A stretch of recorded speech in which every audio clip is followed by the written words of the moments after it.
Hi, this is my reflections video for Module 13. This is about copyright and fair use. So I was having some problems with the module this week. It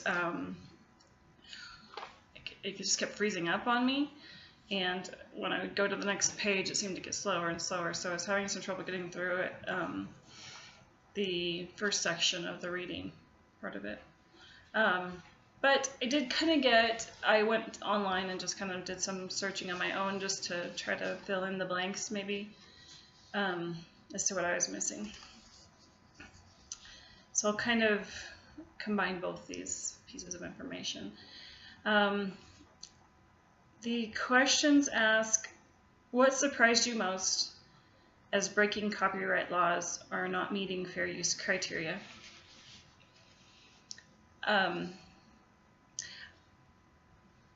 I think the things that I thought that I had it down. I thought I was really understanding everything, but then when I went to the quiz, there was quite a few of them that I missed. I missed like 12 on the quiz.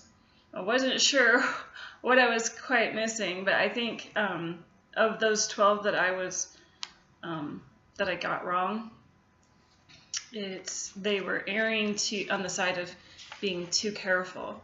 Like thinking that everything wasn't fair use or everything, needed to be given permission. So I think which if I'd thought through it, this would have made sense to me. But originally I was like kind of surprised to find out that once something's created, you don't actually have to get a copyright like you do a patent. And so it's already copyrighted, like it's yours.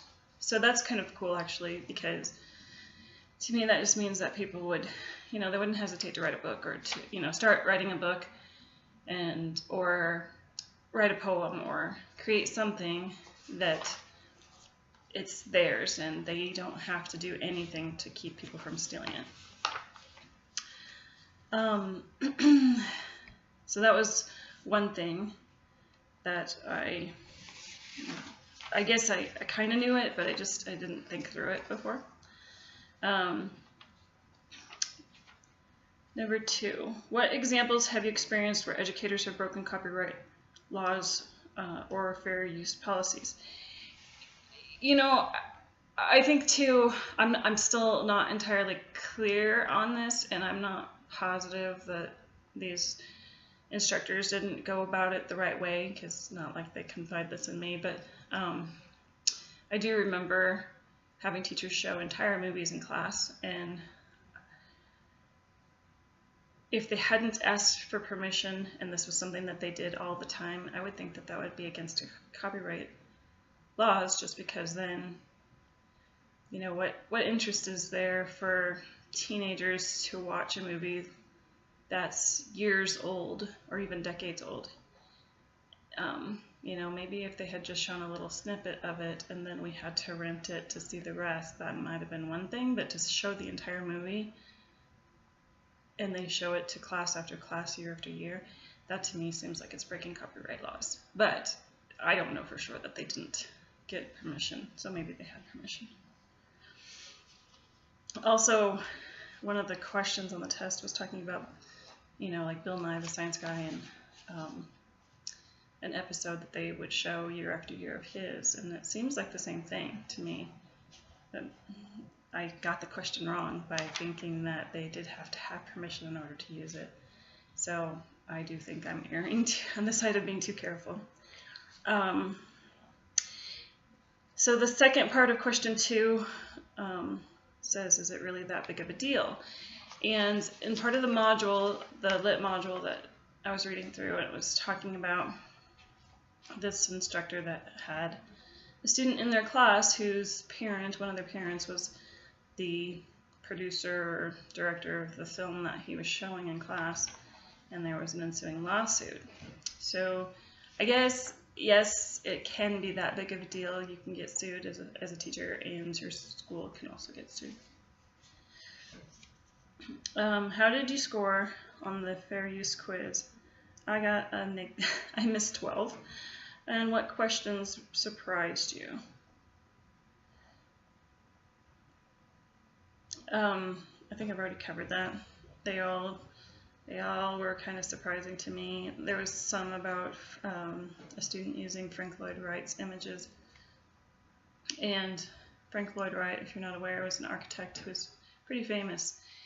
I would think that, you know, you'd need some permission to use his stuff, but the student one put together something. I want to say it was a PowerPoint or a report of some sort, and won an award from the school for it.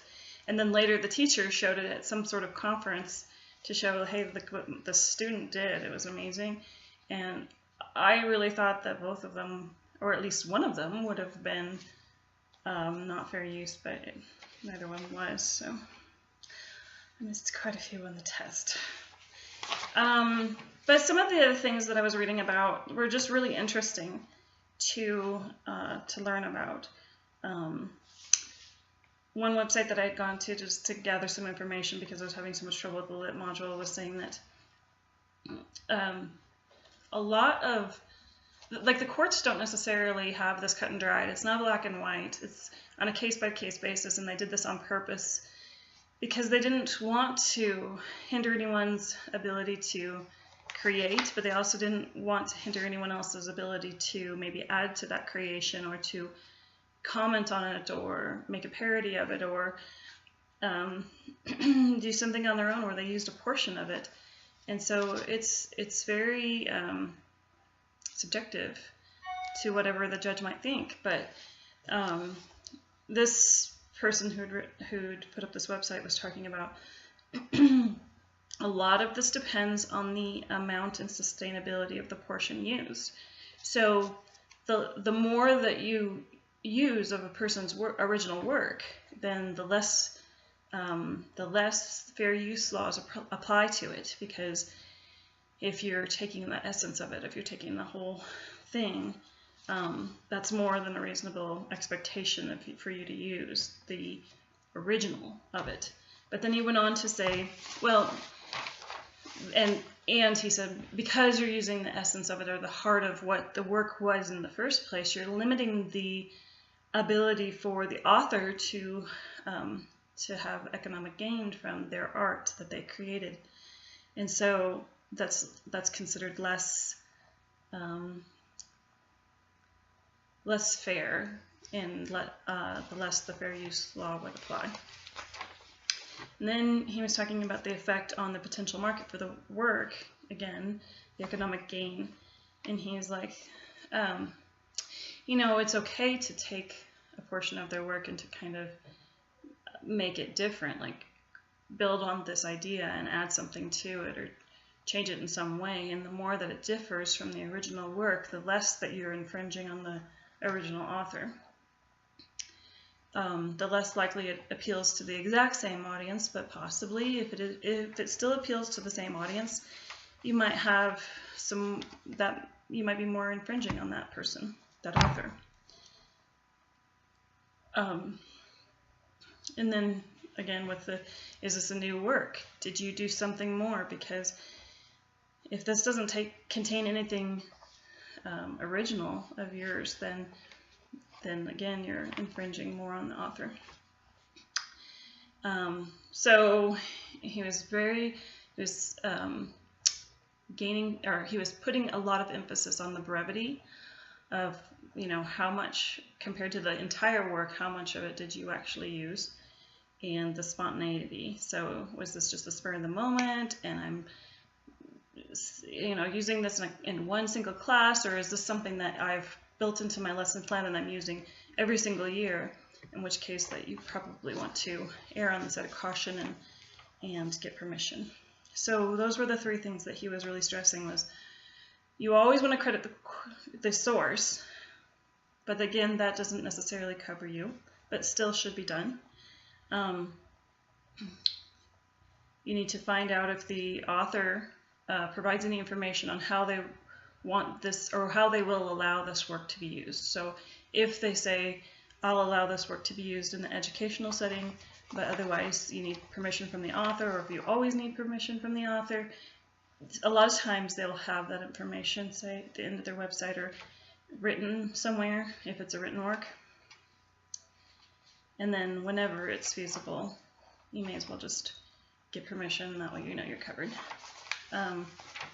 So it was really good.